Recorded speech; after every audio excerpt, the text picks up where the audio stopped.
Bonjour à tous, nous poursuivons notre série consacrée aux figures de style, autrement dites figures de rhétorique, et nous poursuivons aujourd'hui avec la métonymie, la synecdoque, la périphrase, l'antonomase, en d'autres termes, les figures de la substitution. Pourquoi est-ce que l'on parle de figures de la substitution? Substituer, c'est le fait de remplacer un être ou un objet par un autre être ou un autre objet pour lui faire jouer le même rôle. La figure de substitution, c'est donc un procédé d'écriture par lequel on va remplacer un terme par un autre terme qui va jouer le même rôle. La figure de la substitution va donc établir ou souligner un lien qui existe déjà entre deux mots. Il existe principalement 4 figures de la substitution: la métonymie, la synecdoque, la périphrase et l'antonomase. Et je m'attache maintenant à les détailler.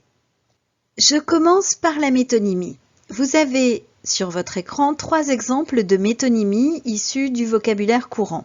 Finis ton assiette, dit-on à un enfant, j'ai demandé du feu, et Apollinaire est une belle plume. Comme vous pouvez le constater, la métonymie va remplacer un mot qui désigne un objet ou un être par un autre mot qui désigne un autre objet ou un autre être qui est très proche de celui que l'on entend remplacer. Dans la métonymie, il y a donc un rapport très proche entre les deux termes, celui que l'on remplace, celui qui remplace, et ces deux termes sont en quelque sorte voisins. Ils entretiennent un rapport de voisinage. Par exemple, on remplace le contenu par le contenant. Lorsque je dis « finis ton assiette », ce n'est évidemment pas l'assiette que je veux voir terminée, mais le contenu de l'assiette. On peut également remplacer la cause par l'effet. Lorsque je demande du feu, ce n'est pas le feu que je demande, mais c'est bien entendu un briquet ou des allumettes qui sont des causes qui vont produire un effet, et cet effet, c'est le feu. Enfin, je peux remplacer également l'instrument par son utilisation. L'instrument, c'est la plume. L'utilisation, c'est le fait d'écrire. Apollinaire est une belle plume ne signifie bien entendu pas qu'Apollinaire est une plume, mais bien plutôt qu'Apollinaire est un homme qui manie avec élégance la plume et qui donc produit de jolis textes lorsqu'il s'empare d'une plume. Ce ne sont que des exemples, il y a bien entendu d'autres façons de procéder pour créer des métonymies. Et ces métonymies, elles vont proposer des raccourcis de pensée. Très proche de la métonymie, on trouve la synecdoque. Vous avez sous les yeux 4 exemples de synecdoque. Le premier exemple est extrait de la poésie de Victor Hugo. Je ne regarderai ni les voiles au loin descendant vers Harfleur. Les 3 exemples suivants sont issus du langage courant. Il porte des vers, son vélo a crevé, l'Allemagne a gagné la coupe. Comme vous pouvez le constater, la synecdoque va remplacer un objet par l'une de ses parties, ce que fait Victor Hugo lorsqu'il dit qu'il ne regardera pas les voiles qui descendent vers Harfleur, c'est-à-dire qu'il ne regardera pas en réalité les bateaux, et il désigne le bateau par l'une de ses parties, la voile. Ou bien on remplace un objet par la matière qui le compose, lorsque l'on dit « il porte des verres », c'est-à-dire des lunettes, on remplace le terme lunettes par la matière qui compose ces lunettes, c'est-à-dire le verre. La synecdoque peut également évoquer une partie par le tout ou le tout par une partie. Dans l'exemple « son vélo a crevé », vous comprenez bien que ce n'est pas le vélo qui a crevé, mais le pneu du vélo.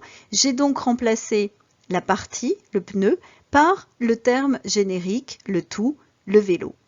Dans l'exemple suivant, l'Allemagne a gagné la coupe. Vous compreniez bien également que ce n'est pas l'Allemagne tout entière qui est allée sur le terrain pour gagner une coupe, mais certains joueurs, certains athlètes qui ont gagné la coupe. Et je fais ici l'inverse de ce que j'ai fait précédemment, c'est-à-dire que j'évoque une partie par le tout.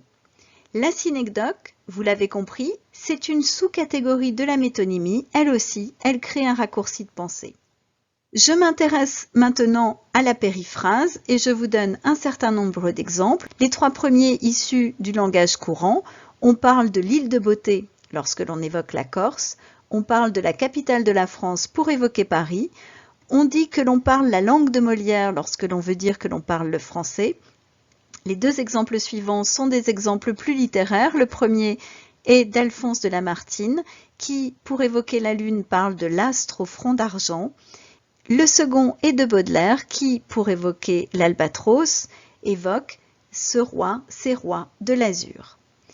Vous comprenez que la périphrase consiste à remplacer un terme par une expression composée de davantage de mots que le terme en question. Et s'il y a davantage de mots, c'est que dans la périphrase, on va remplacer le mot par sa définition ou par une définition possible. La capitale de la France pourrait être une définition pour la ville de Paris.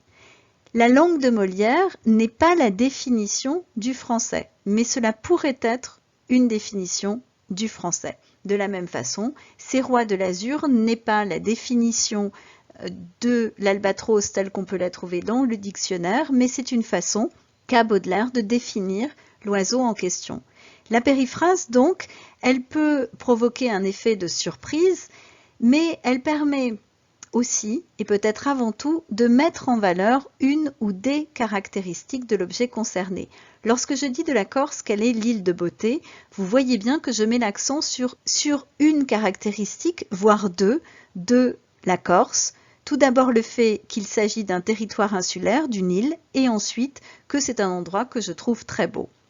La périphrase enfin, elle sert, et c'est surtout utile lorsque l'on écrit soi-même un texte, à éviter les répétitions. Dernière figure de la substitution, il s'agit de l'antonomase. Vous avez sous les yeux trois exemples issus du langage commun.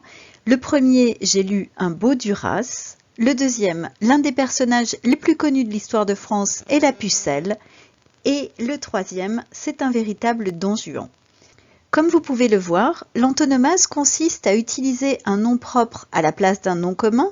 Lorsque je dis « j'ai lu un beau Duras », c'est évidemment un beau roman écrit par Marguerite Duras. Le nom de l'auteur remplace finalement le titre du livre. C'est également le cas lorsque je dis « c'est un véritable Don Juan », sous-entendant qu'il s'agit d'un séducteur. Et comme Don Juan est un personnage qui est un séducteur, eh bien je remplace le nom commun ou le groupe nominal un séducteur par le nom propre Don Juan. Ou bien l'antonomase peut également remplacer un nom par un groupe nominal. Et c'est le cas dans le deuxième exemple. Lorsque l'on parle de la Pucelle dans l'histoire de France, on parle de Jeanne d'Arc.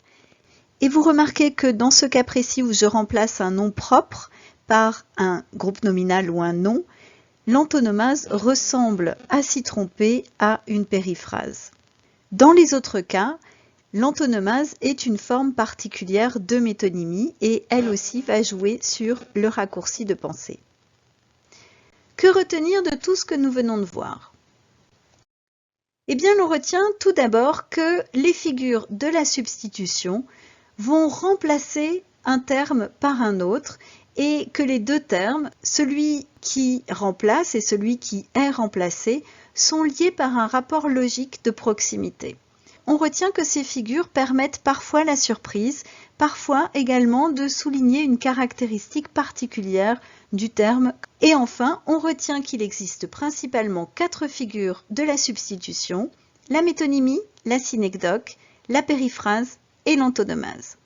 J'en ai terminé pour cette séance consacrée aux figures de la substitution. J'espère avoir pu vous être utile et je vous souhaite une excellente journée.